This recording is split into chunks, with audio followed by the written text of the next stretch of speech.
Chapter 4. The trio walked down the rise, in the plain view of the dinosaurs and humans standing by the windmill.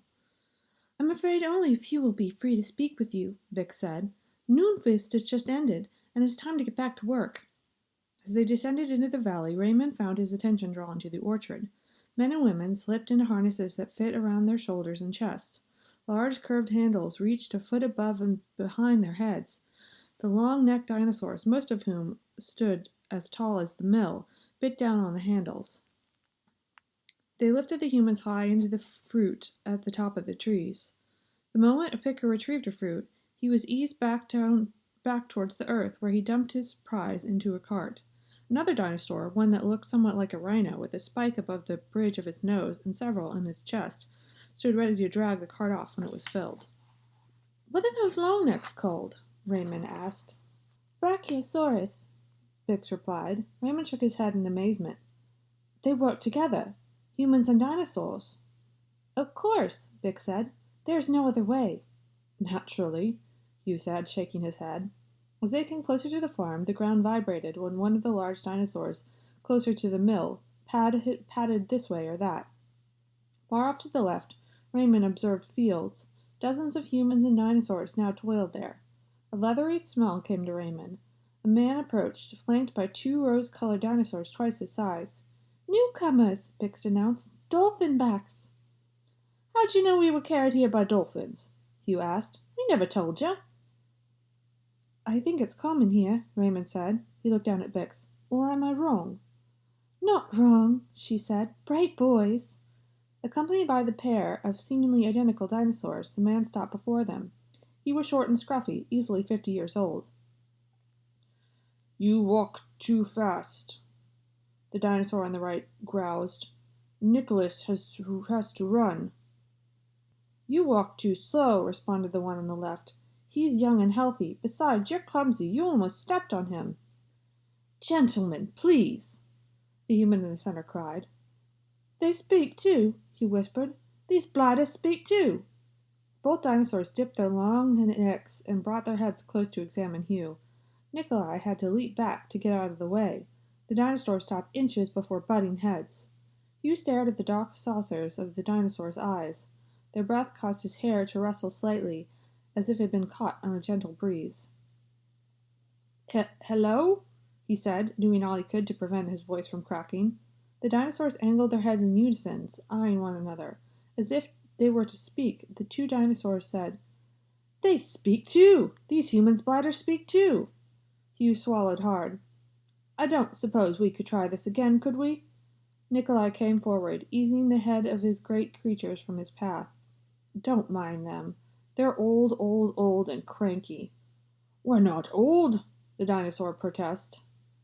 The man touched the heads of each dinosaur, cradling one over each shoulder. "All right, maybe a little," said the dinosaur on the right. "Speak for yourself," said his companion. Raymond stepped forward and shook the man's hand. "Hello, pleased to meet you. I'm Raymond Wilkes." "Hugh O'Donovan," his companion muttered. He could not take his gaze from the dinosaurs. "Boo!" said one of them. Hugh flinched. The man laughed. "I'm Nikolai, Seven Mothers Russian. All this must seem strange to you. We'll do our best to try to help settle you into our ways. A moment." Turning, Nikolai cried out. A dozen feet away, a young man with short red hair spun in his direction. Nikolai made an odd hand signal. The boy nodded and rushed off. "What was that all about?" Hugh asked. Nikolai grinned. "You're in luck. A messenger arrived a short time ago. I asked young Ryan to fetch her." Vic said, "We need to send word to Waterfall City. Let them know to prepare for your arrival." "I see," Hugh said warily. "And why would we both be going there?" "All newcomers spend time in Waterfall City," Vic said. "It is a place of learning." Nikolai held up a hand. "There'll be time for questions later," he said. "For now, you lads must be hungry, and you look as if you could use a change of clothes. Perhaps some place quiet to lay your heads for a while." "I'd like to see more of this place," Raymond said, his eyes widening as a pair of ostrich-like creatures bounded towards them. Both dinosaurs had red crests and made trilling noises. Nikolai answered them in a strange sing-song. Once the pair had vanished inside the mill, the burly man turned his gaze back to his guests. "You spoke their language," Raymond said. "You'll find the knowledge of Saurian quite helpful," Nikolai said. "Saurian?" Hugh asked. Bix nudged him from behind. He turned and crouched beside her. "I'm still not sure you're real, or any of this is happening," Hugh said.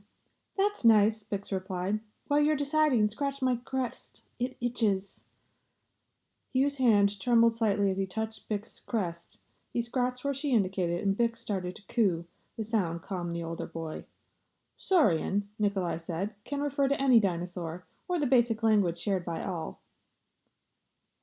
"There are offshoots," said one of the rose-colored dinosaurs behind Nikolai. "Each of our race has its own history and culture." Yes, his partner replied. "You fresh eggs ought to remember that." "Fresh eggs?" Raymond asked.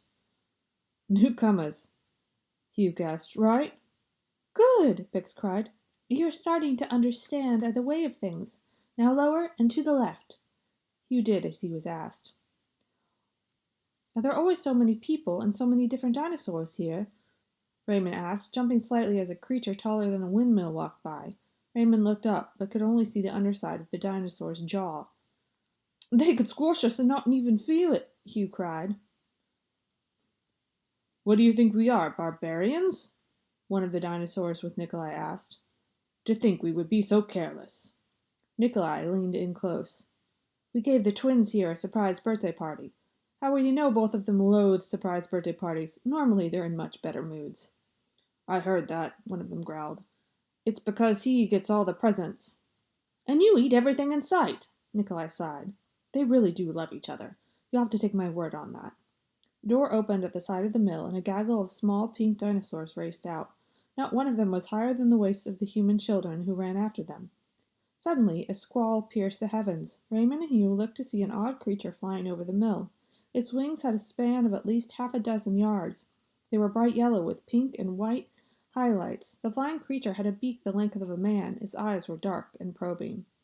On the flying creature's back was a young woman in a harness.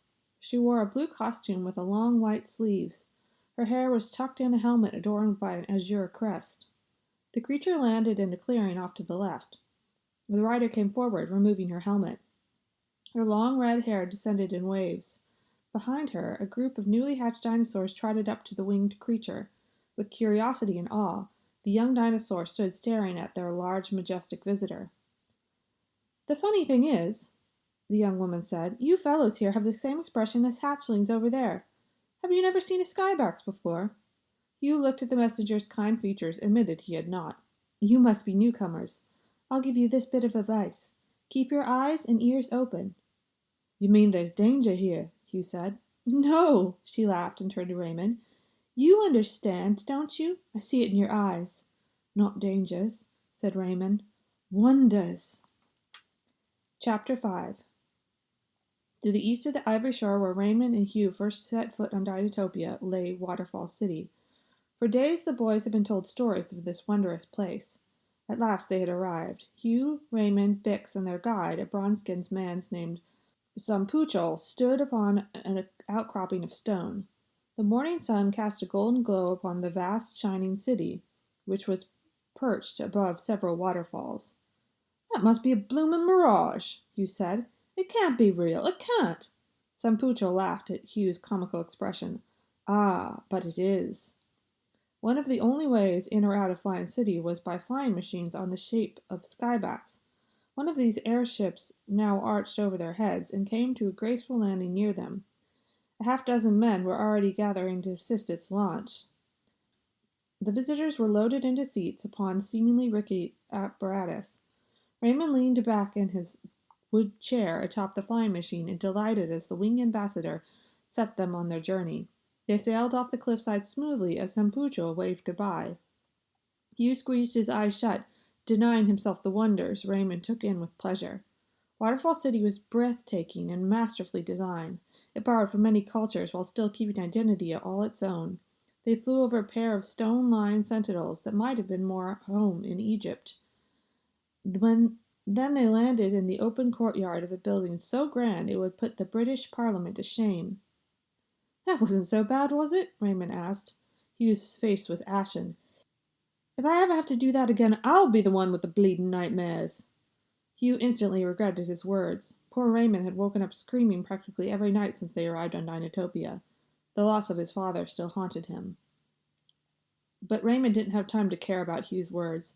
Hundreds of humans and saurians suddenly flooded into the square to greet them. Raymond laughed and enjoyed every moment of the celebration. Hugh hid his misgivings beneath the practiced smile. Musicians filled the streets, and acrobats tumbled this way and that. Everywhere the boys turned, some human or dinosaur was pressing close and issuing words of welcome and encouragement. They were introduced to so many people that before long the faces and names began to run together. You'll be here for the next 6 months, learning our written language and history, Bix said as morning waned and the festivities came to a close. What about after that? Hugh asked. That, my friend, greatly depends upon the two of you. Don't worry, all will become clear in time, and remind me to tell you about your wonderful teacher. Before long, they were ushered into one of the city's grand buildings. The quiet, empty registry was a big change from the whirlwind of activity in the streets. They walked down the marble hall towards a long scroll fastened to a podium. A quill pen sat beside the parchment. Now wait a minute, Hugh said, gazing at the scroll. What's all this? You are our guest, Bix said. You are newcomers to our home and our ways. The guest registry is signed by all dolphinbacks. Ah, so this is how it starts, Hugh said in a whisper to Raymond. First we register, then they can start keeping tabs on us, probably force us to work and gouge us with taxes. Hugh, Raymond said, do you ever think that maybe, just maybe, you're being silly? Hugh shrugged, then silently watched the younger boy take up the quill and sign, writing physician's son next to his name. Do me a favor, Hugh asked, deciding to go along. Sign in for me. By occupation, just put entrepreneur. Oh, Hugh said with a touch of embarrassment. Certainly, I'm sorry. It didn't even occur to me. Hugh touched Raymond's wrist, stopping the boy before he could write Hugh's names. What hadn't occurred to you? Hugh asked pointedly. There's nothing to be ashamed of, Raymond said in a tone that was meant to be reassuring. I've known lots of decent gents who weren't men of letters. Oh, go on, Hugh cried. I can bloody well read and write. Then why ask me to sign in for you? Hugh's face flushed in embarrassment. He whispered, I just want to be sure I know how to spell entrepreneur, that's all. Oh, Raymond said, swallowing hard. To be honest, neither am I. They looked at each other a moment, then burst out laughing. With a grin, Hugh took the quill from Raymond and signed the scroll. He did his best to guess with the spelling. After they left the register, Bix took the boys to their new quarters, a hostelry sponsored by the city for visitors. The huge 5-story building had marble columns and steepled archways. Its thick stone walls were adorned with strange symbols and beautiful drawings. What does that mean? Raymond asked, pointing to a strange set of symbols. Bix read the sign. Home is within us all. Hugh frowned. He didn't understand the saying, but he said nothing. The group climbed a long spiral stone staircase. They passed 2 landings. Even through the thick walls of the city, they could hear the rush of the city's many waterfalls. On the 4th landing they stopped. Bix nodded towards the door. Guess this one's ours, Hugh said, examining the door for some kind of knob. He pushed it open. No luck, eh? Bix shook her head. No need for one here. Would you look at this? Hugh cried as he gazed on their spacious new quarters. 2 beds were set up near the far gabled windows. A table sat in the middle of the single room, near a pair of chests and 2 tall wardrobes filled with clothing. The kitchen area was in the far corner. Well, I'll be, Hugh said. We got our own flat, and it's clean, if a bit damp. Raymond nodded. Because of the many waterfalls and canals, a certain clamminess pervaded every inch of the city. Now then, Hugh said, what's this teacher business all about? Oh, yes, Bix lowered her voice and added, say nothing about his height. Most of his race grow much taller. He's quite sensitive about it. What I meant is, I don't remember being asked if I was interested in attending school. Bix simply stared at him. Ah, well, Hughes finally said. So this teacher, is he a real shorty, is he? An odd sound came from behind them. It resembled a noise a man might make clearing his throat, only it was deeper, more resonating, and clearly not made by a human. Turning sharply, the boy saw a dinosaur standing in the open doorway. The dinosaur entered the room, towering over the boys. The creature walked on its hind legs and stood well over 9 feet. It had pebbly skin and waves of garish color, bright greens and orange laced with splotches of hot pink. The black and red silk robe adorned its body, but its most notable feature was its face, which had the unmistakable look of a duck. "I suppose from your expressions," the dinosaur said dryly, "that you have never met an Edmontosaurus before. In fact, I would guess you boys haven't even bothered to learn that Bix here is a Protoceratops. No matter, that will all be seen to." "Goody," Hugh said. The Edmontosaurus went on. "We are duck-billed, as you can clearly tell, and have no front teeth. However, we are far from toothless." The dinosaur opened its wide jaws, revealing hundreds of teeth wedged behind the front jaw. The dinosaur crossed its thin arms over its chest. It had 3 webbed fingers with neatly manicured nails. Its legs were thick. Its toes had 2-inch nails that clicked impatiently on the ground. The dinosaur's tail moved about lazily behind it. "Boys," Bix said, "this is your new teacher. His name is Solus." Chapter 6. "Pleased to meet you," Raymond said brightly to his new teacher. "You really do look like a bleeding duck," Hugh said. "I believe we covered that," the Saurian said evenly. His crimson eyes remained fixed on Hugh. "So you don't believe in getting an education?" Hugh raised his chin defiantly. He wondered if he would get neck cramp from having to crane upwards whenever he addressed Solus. "I know lots of blokes who told me they didn't learn nothing from school that would help them survive in the streets. Just a waste of time." The Saurian angled his head slightly. "So you've never heard the phrase, 'knowledge is power'?" "Sure I have. It's like if you're going to run the old dodge on someone, you know, a ruse, a trick. You gotta bloomin' well know everything there is to know about him." "So why don't you pretend you're out here to, run the old dodge on me?" Solus said. "Make me believe you're a hard-working student out to better himself. Pretend you genuinely wish to learn what life in this island has to offer." "Is that a challenge?" Hugh asked. "I would say," the dinosaur replied. "All right, ducky," Hugh answered. "You got yourself a deal." The Saurian bowed slightly, then departed. "Ducky?" Raymond asked. Hugh grinned mischievously. "Just wanted to see if it let it get to him. But it looks like old Saurus is made of sterner stuff. I could get to like old Ducky, I really could." Bix chirped up. "Come on, my friends. I would like to show you more before nightfall." They went downstairs and took in the glorious streets of Waterfall City. With all the activity surrounding them when they first arrived, the boys had not really been able to look around and appreciate the city's true magnificence. The streets were alive with activity, dinosaurs pulling carts, people washing the flanks of the creatures, humans and dinosaurs engaged in conversation. Even here, close to the heart of the city, the crashing waterfall sounded like thunder. "Imagine it," Raymond said, gazing at the splendor surrounding them. "Humans and saurians working together as equals. More than that, people of every race living together. The squirrels made meaningless and just forgotten." "No need to imagine," Bix said with her trilling voice. "You only have to open your eyes." They walked down the cobblestone streets, grinning despite himself. Hugh shook his head. "This is a far cry from London," he said.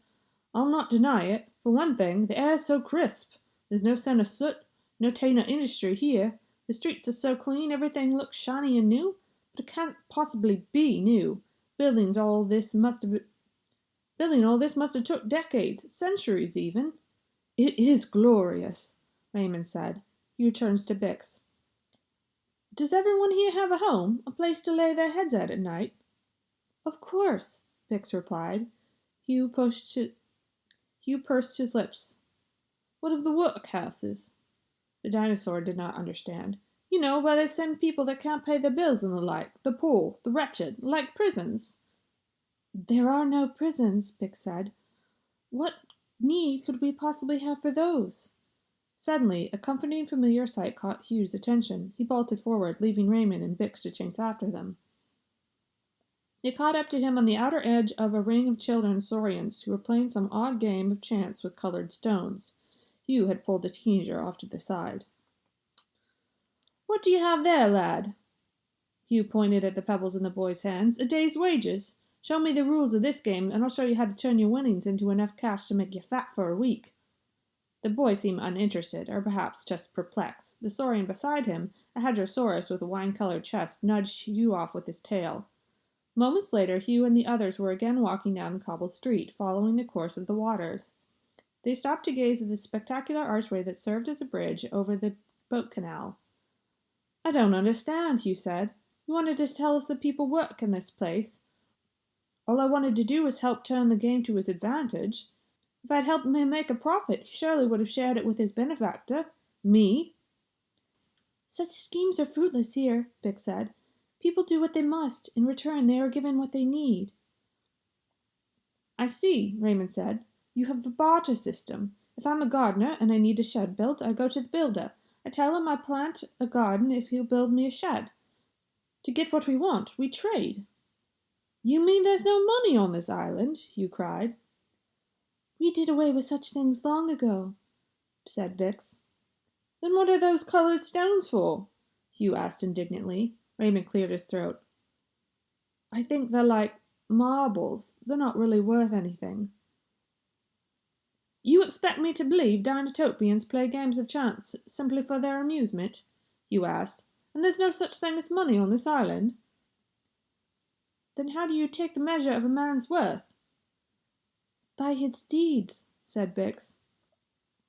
Suddenly a chilling cry over their heads made both boys jump.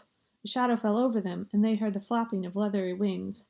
A breeze blew by them, and the creature with a wingspan of more than half a dozen yards whipped past. A skybax! The creature had the long neck of a swan, but its head was much more imposing. Its eyes burned with a dark intelligence. Its body was reptilian, with an almond-shaped torso and two long rubbery legs capped with claws. Raymond thought it was a graceful, majestic creature, the color of the autumn twilight, amber-stained with pastel shades of blue and green. But there seemed to be something wrong with its wings. They seemed frayed and scarred, as if they'd been badly burned once. The creature had to correct its flight twice before it alighted on its target, a small sailboat. A pair of humans aboard the craft leapt in the canal's waters. The skybax ripped through the boat's sail with a rapier-like fingers, and used its strong wings to slap the jutting column of the mainsail. The boat was capsized in a single blow. "Well now," Hugh said, "look at that. It seems not everyone here is so bleeding happy. I knew there had to be some malcontents. I wonder what was done to him to make him so angry." Bix made low, unhappy sounds. With a sharp voice, seething with impatience, she said, "Windchaser's reasons are his own. We understand why he lost his way. We do not judge what we do not understand." Hugh was left speechless. He bit his lip and watched with the others as the skybax teetered and nearly plunged into the waters. It looked like a child's toy, a kite flailing at the end of the tether. Then it righted itself and headed towards the other ships in the waterway. A half-dozen humans and two saurians leaped overboard. The skybax let out a triumphant wail and changed the course in an instant before it could crash through a larger ship's sail. Circling above the area for a moment, the skybax loosened a squall that might have been a laugh or a cry of pain. Raymond could not look away from the creature. He did not have to see the sadness in Bix's eyes as the protoceratops regarded the skybax. Raymond's heart knew at once that this creature was in pain. The part of him that had trained at his father's side as a healer responded to that pain, while another part of him felt an eerie kinship with the skybax. Circling once more, the skybax headed right for Raymond and the others. Hugh dove to the ground. Raymond did not move, certain the skybax would not harm him. Careening to a halt, the tip of the beak only a few feet from Raymond, the skybax touched down lightly on the hind legs. Flapping its mighty wings for balance, the creature kicked up a terrible wind. Raymond held his ground, his hand slowly reaching up. For a moment, Raymond's gaze locked with the skybax. The boy's hand lightly grazed its beak. He saw something in the creature's eyes, a pain he had seen reflected in the mirror every day since he lost his father. There was a darkness in Skyback's eyes. It seemed almost as deep as the nightmarish abyss in which Raymond lost himself every night as he dreamed about the tragic events on the Redemption. Raymond sank to one knee and fished out his father's pocket watch from his boot. He stood, ignoring any danger, and held it out for the skybax to see. With another ear-piercing squall, the skybax reared back, flapping his wings frantically. Raymond could not tell if the creature was angered or frightened. All he knew was that his gesture, which even he had not fully understood, had been rejected. The skybax turned and glided off, leaving Raymond to watch it with a haunted sense of longing.